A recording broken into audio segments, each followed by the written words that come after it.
اللہ کا جو ڈر نہیں رکھتا اس پر یہ نماز بھاری ہے۔ جو بے خوف ہوتا ہے وہ کون ہوتا ہے؟ کہا گیا وہ منافق ہے، اللہ سے نہیں ڈرنے والا منافق ہے۔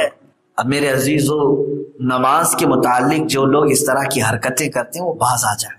دنیاوی بہت ساری مصیبتیں جھیلتے ہیں، طاقت کی، قوت کی، سب چیز۔ دیکھیں 10-10 گھنٹے لوگ گاڑیوں میں بیٹھ کر کے ڈرائیونگ کرتے ہیں، کیا ایک کٹھن کام نہیں ہے؟ مزدور تھیلے اٹھاتے ہیں، دن کے 8 گھنٹے ڈیوٹی دیتے ہیں، دنیا کے چند پیسوں کے لیے وہ مزدوری کرتے ہیں، پوری بوجھل چیزیں اٹھاتے ہیں۔ عورتیں کئی ایسی ہیں جو 2-3 گھنٹے تک کپڑے دھلتی رہتی ہیں، کمر ٹیڑھی ہو جاتی ہے، کئی لوگ جھاڑو جھاڑتی ہیں، اتنی محنت کے کام ہے یہ۔ ان سارے محنت کے کاموں میں مجھے بتاؤ نماز کیا ان کے برابر کی محنت کا کام ہے؟ بہت سکون والا کام، کھڑا ہوتا ہے سکون سے، رکوع کرتا ہے سکون سے، سجدہ کرتا ہے سکون سے، کوئی دقت کی بات نہیں، لیکن شیطان اس کو بھاری بنا کے پیش کرتا ہے۔ وہ عورتوں سے پوچھو ذرا جو دن بھر جھاڑو جھاڑ کر، کپڑے دھو کر، پوچھا مار کر، کھانا پکا کر تھک جاتی ہیں اور روتی رہتی ہیں، بہت کام تھا، بہت کام تھا، اور وہ سب کر جاتی ہیں، بولتی نہیں، کرنا تو ہے، بوجھل ہے پھر بھی کر رہی ہے۔ نماز اتنی آسان ہے لیکن اسے چھوڑے بیٹھے۔ تم نے اگر کپڑے نہیں دھوئے تھے، گھر میں کچرا نہیں جھاڑا تھا تو قیامت میں سوال نہیں ہوگا کہ گھر کو تم نے ایسا کیوں رکھا تھا، لیکن نماز چھوڑا تھا، ایک ایک وقت کے بارے میں سوال ہوگا۔ یہ تو بہت آسان بنایا تھا اللہ نے تیرے لیے، دین آسان ہے میرے عزیزوں، دین بہت آسان۔ اس آسانی کو چھوڑ کر کے یہ بندہ مصیبت کو لے لیا، لیکن آسانی کو دیکھ ہی نہیں رہا ہے۔ آپ دیکھیں وہ جاگنگ کرنے والوں پر بھی مجھے بڑی وہ ہوتا ہے، تعجب ہوتا ہے۔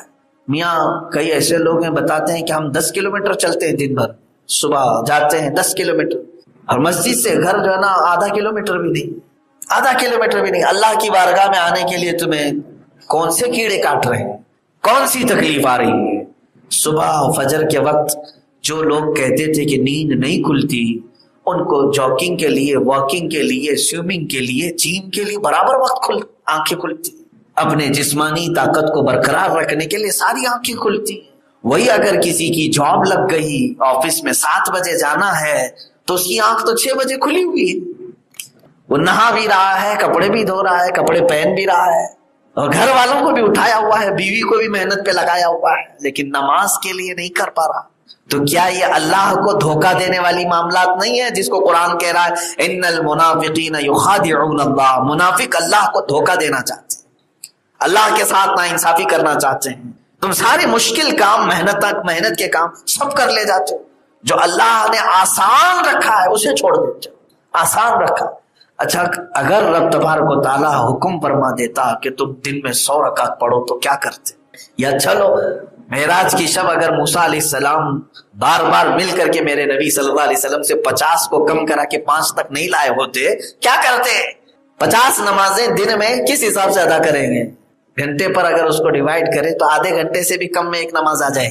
یوں نماز پڑھے پھر گئے پھر اذان ہوئی، پھر یوں گئے پھر اذان ہوئی، 24 گھنٹے کی بات کر رہا ہوں، پھر سوتے کب، کھاتے کب، کام کب کرتے؟ 50 وقت کی نمازیں۔ ہاں میرا رب اگر چاہتا تو کرتا، حکم فرما دیتا، کیونکہ ہو سکتا ہے تم یہ سوچ رہے ہو اللہ تعالیٰ چاہتا 50 تو پڑھتا کون، لیکن ساتھ میں اگر وہ یہ بھی قانون لگا دیتا کہ 50 فرض کر رہا ہوں، ایک بھی چھوڑو گے تو تمہارے کان جھڑ جائیں گے، دوسری چھوڑو گے تو ناک جھڑ جائے گی، تیسری چھوڑو گے تو دانت جھڑ جائیں گے، تو پھر سب برابر پابندی سے کرتے ہیں۔ ڈر تھا لوگوں کو، سب کرتے، لیکن وہ رحمان ہے، رحیم ہے، اس نے دارالامان میں بھیجا، دارالعمل میں بھیجا، اور یہ فرما کر کے بھیجا لا اکراہ فی الدین، ہم دین میں کوئی زور زبردستی نہیں کرتے۔ فمن شاء فلیؤمن ومن شاء فلیکفر، جسے مومن ہونا ہے مومن بنے، جو کافر بننا چاہے کافر بنے، لیکن ہم آخرت میں ہر چیز کا حساب لیں گے۔ ایمان والے کو بھی اس کے اعمال صالحہ دکھائے جائیں گے، اور کافر کو اور بدبخت کو بھی اسے برے اعمال کا بدلہ چکھنا ہوگا۔ عزیزان گرامی وقار، یہاں پر بے نمازی کے لیے اللہ تبارک تعالیٰ نے فوراً پکڑ نہیں رکھی۔ اس کا مطلب یہ مت سمجھو میں برسوں سے نہیں پڑھ رہا، میرا کچھ بھی نہیں ہو رہا ہے، تم دلیل مت بنانا اس کو۔ میری دکان بھی اچھی چل رہی ہے، بزنس بھی سب ٹھیک ٹھاک چلتا ہے، گھر میں بھی سب پیسے ہی پیسے ہیں، میں کون سی نماز پڑھ رہا ہوں؟ بعض لوگوں کو ایسا لگتا ہے نہیں پڑھ کر کے بھی سب اچھا ہی تو چل رہا ہے، کیا فرق پڑتا ہے؟ ڈرو، یہی منافقت کی علامت ہے۔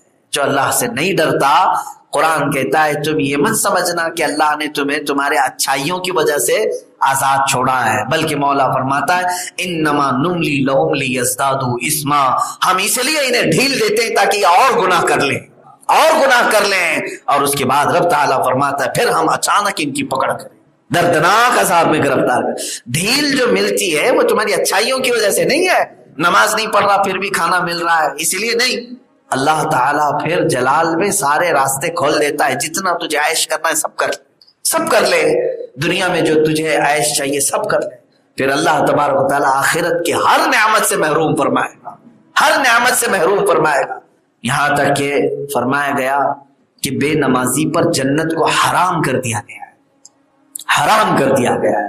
اللہ رب العزت بخشش فرمائے، یہ اس کا فضل ہے، لیکن جو لوگ اپنی پوری نمازیں چھوڑے بیٹھے ہیں وہ پھر جنت کی طلب کیسے کرتے؟ کیا انہیں شوق نہیں ہے جنت میں جانے کا؟ کیا انہیں ڈر نہیں ہے دوزخ میں جانے سے؟ تو اپنی نمازیں کمپلیٹ کر لو، آج اگر صحت و سلامتی باقی ہے تو نمازیں کمپلیٹ کر لو۔ ایک بزرگ نے بہت پیاری مثال دی، وہ ایک اپنے مرید کی دکان میں آئے، بڑی بھیڑ بھاڑ تھی، گراہک لگے ہوئے تھے، فرصت ہی نہیں ملتی تھی، اس دکان میں گئے، اس نے کہا حضور آئیے تشریف لائے، مرشد آئے تھے، پیر صاحب آئے تھے، کرسی پر بٹھایا اور کام میں مصروف رہا۔ تھوڑی دیر کے بعد وہ دکان میں سے موجود ڈبے جو کچھ بھی تھے اس کو اٹھا کے سونگھنے لگے۔ اس دکان کے مالک نے پوچھا حضور آپ یہ کیا کر رہے ہیں؟ تو انہوں نے فرمایا میں یہ دیکھ رہا ہوں کہ کہیں تو اس میں کہیں پخانا تو نہیں کرتا، پیشاب پخانا تو نہیں کرتا، اتنی بھیڑ بھاڑ ہے تیری دکان میں، گراہک تجھے چھوڑ ہی نہیں رہا ہے، میں دیکھ رہا ہوں کہ پیشاب پخانا یہاں کہیں کرتا ہے۔ اس نے کہا حضور پیشاب پخانا کوئی بھلا دکان میں کیسے کرے؟ کہاں کرتا ہے؟ کہا طہارت خانے میں جاتا ہوں۔ پھر ایک تماچا اسے لگایا اور کہا تجھے تیرے پیٹ کی غلاظت نکالنے کے لیے بھاری اوقات میں سے بھی ٹائم ملتا ہے اور تجھے تیرے رحمان کی بارگاہ میں سجدہ کرنے کے لیے وقت نہیں ملتا۔ رب ذوالجلال کے حضور آنے کے لیے کیا تو یہ دنیا کی گہما گہمی روک کر کے نہیں آ سکتا؟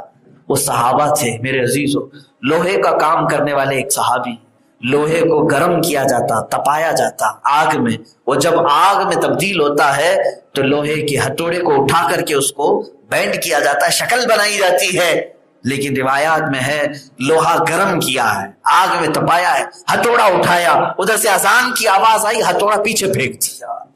لوگ کہتے ارے ابھی گرم ہے ٹھنڈا ہو جائے گا بعد میں کر لیں، وہ کہتے نہیں، اذان کے بعد کیا ہوا کام میرے لیے حلال نہیں۔ وہ ان کا تقویٰ تھا، آپ کے لیے حلال ہے اذان کے بعد کام تو کر سکتے ہو، لیکن نماز چھوڑ کر کے جو کرتا ہے تو پھر وہ اپنے رحمان کے عذاب کو اپنے گھر میں لاتا ہے، اللہ کی ناراضگی۔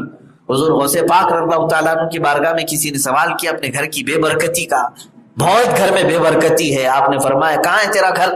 فرمایا فلاں راستے پر ہے، فلاں روڈ پہ۔ آپ نے فرمایا اپنے گھر پہ پردہ لگا لے، پردہ لگا لے، بغداد کی بات، اس نے پردہ لگایا گھر کو۔ پھر وہ آیا کئی دن کے بعد، کہا حضور گھر میں برکت بہت ہے، بہت برکت ہے، الحمدللہ ساری چیزیں محفوظ رہتی، آپ نے پردے میں کیا وظیفہ دیا تھا؟ غوث پاک نے فرمایا تیرا گھر، کیونکہ وہ مرید تھا غوث پاک کا، قادری تھا، آپ نے فرمایا تیرا گھر راستے پر تھا، کئی بے نمازیوں کی نظر تیرے گھر کے اندر پڑتی تھی تو برکت چلی جاتی تھی، برکت ختم ہو جاتی تھی، اس لیے میں نے کہا کہ کسی بے نمازی کے آنکھیں نگاہیں تیرے گھر کے اندر نہ پڑے۔ پردہ لگانے کے لیے میں نے کہا اللہ نے ان کی نظروں کی نحوست سے تیرے گھر کو محفوظ رکھا۔ جو قادری ہیں انہیں غوث پاک کا یہ فرمان سننا چاہیے، لیکن آج تک یہ جو جان باقی ہے کون تمہیں جمع کرتا ہے آج؟ ویسے تو مسلمان کسی کی جلدی ماننے والے نہیں، کسی کو قائد بھی نہیں مانتے، کوئی ہمارا ایک لیڈر ایسا ہے نہیں جو سب کو جمع کر دے، اس کے باوجود بھی ان صفوں میں کون جمع کرتا ہے؟ امام کی بھی وہ حیثیت نہیں ہے تمہیں جمع کرنے کی۔ بھائی امام کی حیثیت کو کیا ہے وہ تو ہم جانتے ہیں، ہر مسجد کا وہ بیچارہ وہ اپنے ہی گھر بار کی فکر میں ہے، لوگ اس کو خالی جمعہ اور امامت کے طور پر دیکھتے ہیں، باقی جمع کرنے کی طاقت یہ پوری وہ نہ امام کی ہے نہ مؤذن کی ہے اور بڑے نیتا کی بھی نہیں۔ جب ان کا کوئی بڑا نیتا نہیں، کوئی بڑا قائد نہیں، تو یہ لاکھوں کی تعداد میں صفوں میں ان کو ہر جمعہ کون جمع کرتا ہے؟ اور صرف یہاں نہیں پوری دنیا میں کون جمع کرتا ہے؟ یہ رمق یہ دمک آج تک ان کے چہروں پر باقی کیوں ہے؟ آج پوری دنیا تمہیں آتنکواد کا ایک لیبل لگانے کے لیے کیا کیا نہیں حربے استعمال کیے، پوری میڈیا کا استعمال کیا، داڑھی دکھے تو لوگ کہیں ٹیررسٹ ہے، ٹوپی دکھے تو لوگ کہیں ٹیررسٹ ہے، سب پروپیگنڈے کے باوجود نہ ٹوپی اتری نہ داڑھی اتری۔ آج بھی ہے یا نہیں ہے؟ اس لیے میں بتانا یہ چاہتا ہوں کہ یہ رمق، یہ دمک، یہ جان آج تک باقی کیوں ہے؟ اس لیے کہ ہمارا رسول زندہ ہے تو دین بھی زندہ ہے. رسول زندہ ہے اور زندہ رسول کا دین قیامت تک زندہ رہنے والا ہے. ہمارے اندر جو زندگی باقی ہے نا، یہ جو رمق دمک ہے، یہ جو کچھ بھی چمک دمک ہے، صرف اس لیے کہ وہ جو نہ تھے تو کچھ نہ تھا، وہ جو نہ ہو تو کچھ نہ ہو. جان ہے وہ جہان کی اور جان ہے تو جہان ہے. وہ ہے آج بھی ہمارے درمیان. اسی لیے اللہ کے بڑے عذابات نہیں آتے. قرآن میں اللہ نے فرمایا وَمَا كَانَ اللَّهُ لِيُعَذِّبَهُمْ وَأَنْتَ فِيهِمْ. اللہ اس قوم پر ویسا عذاب نازل نہیں کرے گا جیسے پچھلی امتوں پر کرتا تھا، اس لیے کہ ان کے بیچ میں میرا محبوب آرام فرما ہے. اب جو بات میں کہنے جا رہا تھا وہ یہ، آپ ان مسجدوں میں آئے، کبھی خدا کی تصویر نہیں دیکھی، کبھی خدا کا کوئی چہرہ، کوئی اس کا آقا نہیں دیکھا اور نہیں سنا ہے، اور ہم بنا بھی نہیں سکتے. جو آنکھوں میں آ گیا وہ خدا نہیں ہو سکتا. بات سمجھ کے چلو، جو نظروں میں آ گیا وہ خدا نہیں ہو سکتا. خدا کسی چیز میں سما نہیں سکتا، وہ محیط نہیں ہے. اب دوسری بات، یہاں تک تمہاری زندگی باقی ہے. دوسری ایک بات، جب بھی آپ مسجدوں میں جاتے ہیں، امام صاحب سے کیا قرات سنتے ہیں؟ فجر میں، مغرب میں، عشاء میں تو بلند آواز سے قرات ہوتی ہے، سن تو لیتے ہوں، جمعہ میں بھی ہوتی ہے.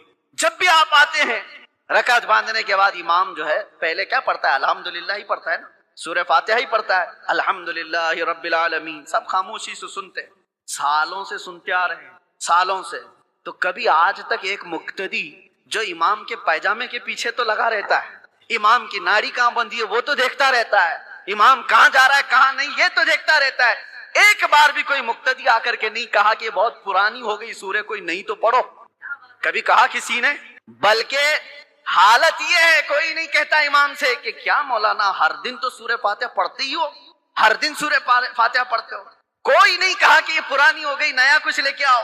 نہیں، بلکہ اگر امام نیا کرنے کی کوشش کرے تو قوم اس کو سیدھا کر دے گی. وہی پڑھو جو میرے نبی نے پڑھا ہے، وہی پڑھو. کیوں؟ آج تک کوئی بھی چیز جب ہم دیکھتے ہیں کنٹینیو، بریانی 4 دن کنٹینیو نہیں کھائی جا سکتی، 5 دن روز دال چاول بھی نہیں چلتا. انسان کی طبیعت ایسی ہے کہ ہر چیز اس کو بدل بدل کر کے چاہیے، نہیں چاہیے. لیکن اس میں کبھی نیا کا تصور بھی نہیں آتا. کیوں؟ ایک یہ چیز. دوسری چیز میں نے بتایا، مسجدوں میں ہمارے قرآن وہی ہے، سورہ فاتحہ سے شروع کرتا ہے امام، اس کے بعد چاہے قرآن میں کہیں سے بھی پڑھے، سورہ فاتحہ تو پڑھتا ہے. لیکن کسی مقتدی کو آج تک اس بات پر کوئی شکایت نہیں. تیسری ایک اور چیز، تمہارا کلمہ کیا ہے؟ لا الہ الا اللہ محمد رسول. ایک کلمہ ہے. تمہارے باپ کا کلمہ کیا تھا؟ اور دادا کا کلمہ کیا تھا؟ پردادا کا کلمہ کیا تھا؟ صدیوں سے ایک ہی کلمہ چل رہا ہے، ایک ہی کلمہ ہے، لا الہ الا اللہ محمد رسول اللہ. یہ کلمہ کبھی آپ نے اپنے ابا سے بھی نہیں پوچھا، مولانا سے بھی نہیں پوچھا، بہت سال ہو گئے کوئی نیا کلمہ تو لاتے ہیں، تھپڑ لگے گا کہ نیا نہیں، اس میں یہی پرانا ہے. بلکہ حالت یہ ہے دوسرا کوئی ڈائلاگ ہو، کوئی گانا ہو، کوئی بھی چیز ہو، 4 مہینے 6 مہینے چل سکتی ہے، سال بھر 2 سال، اس کے بعد وہ سننے کو دل نہیں کرتا. آدمی چاہتا ہے کہ پرانا ہو گیا اب کچھ نیا سناؤ.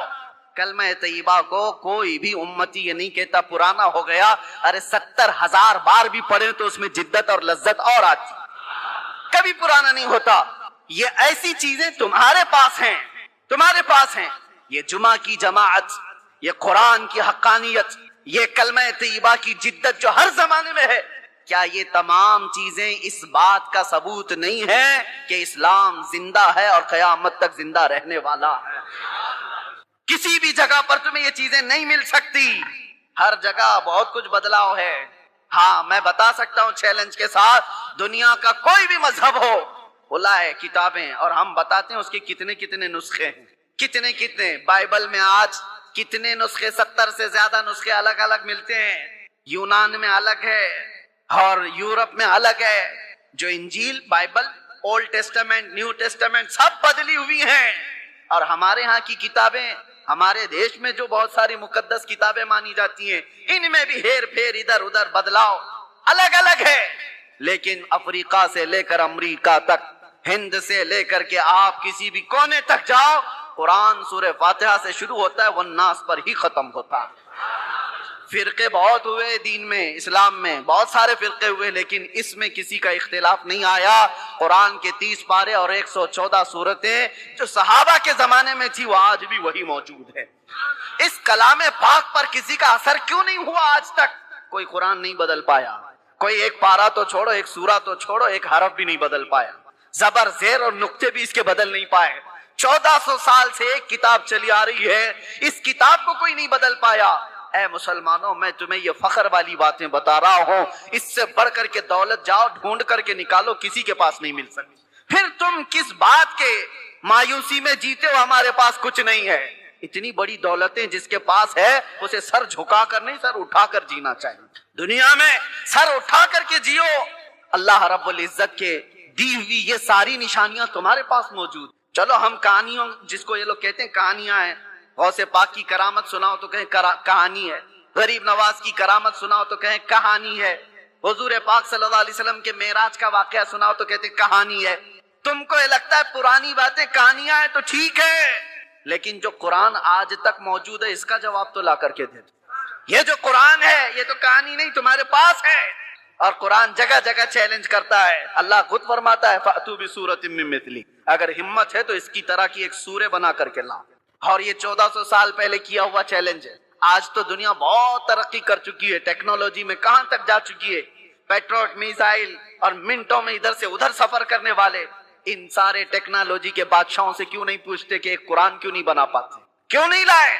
میرے عزیزو، اللہ کا یہ وعدہ ہے، اللہ فرماتا قُلْ لَئِنِ اجْتَمَعَتِ الْإِنسُ وَالْجِنُّ عَلَىٰ أَن يَأْتُوا بِمِثْلِ هَٰذَا الْقُرْآنِ لَا يَأْتُونَ بِمِثْلِهِ وَلَوْ كَانَ بَعْضُهُمْ لِبَعْضٍ ظَهِيرًا۔ اے رسول پاک آپ کہہ دیں سارے انسان مل جائیں، سارے جنات مل جائیں، سب مل کر کے ایک دوسرے کی مدد کر کے ایسا قرآن بنانا چاہیں، اللہ فرماتا ہے تب بھی وہ نہیں لا سکیں گے، نہیں لا سکیں گے، اللہ کا وعدہ ہے۔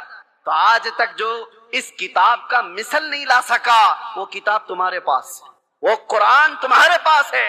مجھے بتاؤ اس سے بڑھ کر کے دولت اور کیا ہے؟ اس سے بڑھ کر کے دولت کیا ہے تمہارے پاس؟ یہ زندہ جاوید معجزے ہیں۔ اب یہ سب چیزوں کے بعد پھر میں آپ سے آخر میں اتنا کہنا چاہوں گا، جس کے پاس اتنی قیمتی چیزیں ہیں اس کو اعلیٰ حضرت کی یہ بات سننا چاہیے۔ اعلیٰ حضرت کیا کہتے ہیں؟ سونا پاس ہے، سونا بن ہے، سونا زہر ہے۔ اٹھ پیارے، 3 بار سونے کا لفظ استعمال کیا۔ سونا پاس ہے تیرے، اس کا مطلب کیا ہے؟ گولڈ۔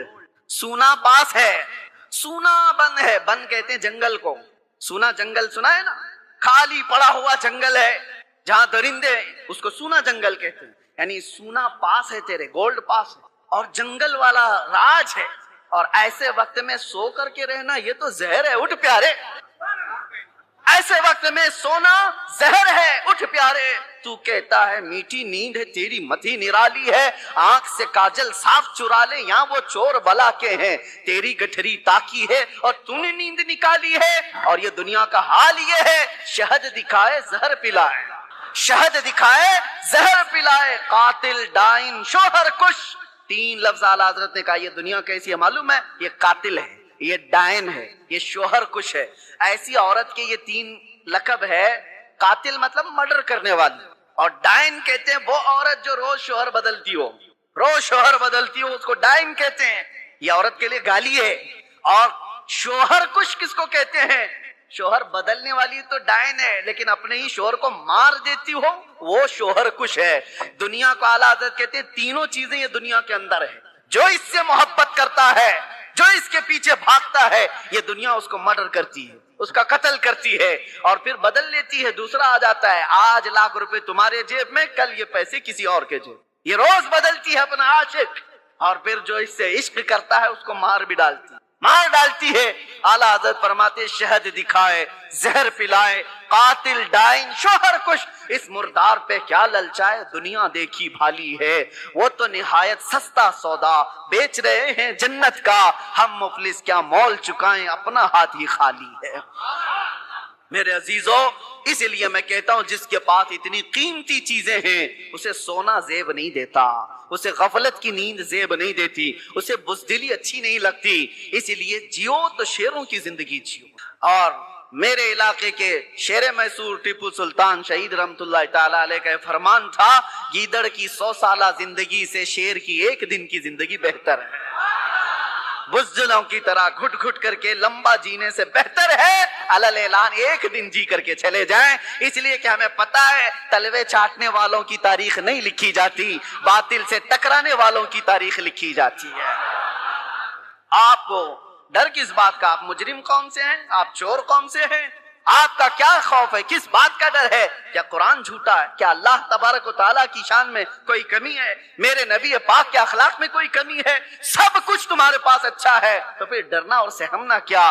میرے عزیزو، آپ سب اگر اس بات کا انتظار کرتے رہیں، جیسے کہتے حالات بہت برے ہیں، حالات بڑے خراب ہیں، ایک بات یاد رکھو، جو بندہ یہ سوچتا ہے کہ پوری ٹریفک خالی ہو تب میں ڈرائیونگ سیکھوں گا، تو پھر وہ بوڑھا ویسی ہی ہو جائے گا۔ ہاں، گاڑی چلانا سیکھنا ہے تو ٹریفک میں آؤ، آپ کو اسی میں سیکھنا پڑے گا۔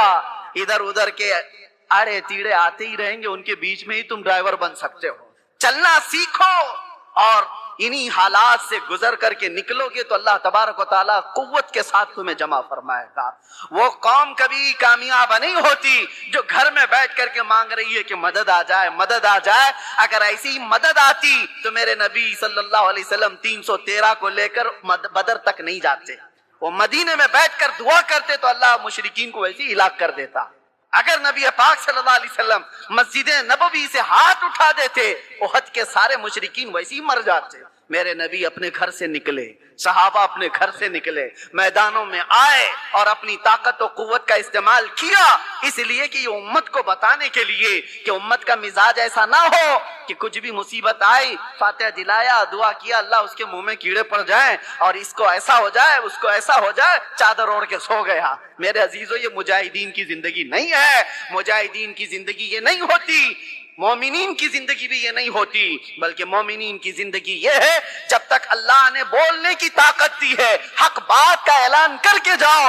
اگر امام حسین رضی اللہ تعالیٰ عنہ کے ماننے والے ہو تو کبھی دل پر ہاتھ رکھ کر کے سوچو، ایک بار صرف اگر امام حسین سمجھوتا کر لیتے تو ان کا پورا خاندان بچ گیا ہوتا۔ ان کا خاندان بچنا کیا، مدینے کی گورنری مل جاتی، بہت بڑی وزارت مل جاتی، لیکن حسین اعظم کا مزاج یہ تھا، نہیں، جب کفر و شرک یا فسق و فجور چھا رہا ہو اس وقت سمجھوتے نہیں کیے جاتے، اس وقت میدان میں نکل کر حق بات کا اعلان کیا جاتا ہے، چاہے گردن بھی چلی جائے۔ حسین کا یہ مزاج ہے، ہم یہی اعلان کرنا چاہتے ہیں، اگر گردن چلی بھی جاتی ہے ہمیں اس کی پرواہ نہیں ہے، کیونکہ ہم پروانے ہیں اور شمع کے اطراف مٹنا ہی پروانے کا کام ہے، شمع کے ارد گرد مٹ جانا ہی پروانے کا کام ہے، اور ختم ہونے سے کسی کے اسلام ختم نہیں ہوتا، اسلام زندہ ہوتا ہے ہر کربلا کے بعد، اسلام زندہ ہوتا ہے ہر کربلا کے بعد۔ بس میں آپ سے یہ گزارش کرنا چاہوں گا،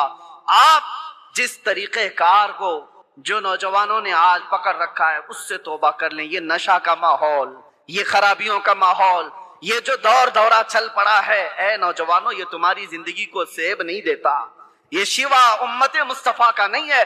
قرآن میں جس امت کو اللہ نے خیر امت کہا ہے، سب سے بہترین امت،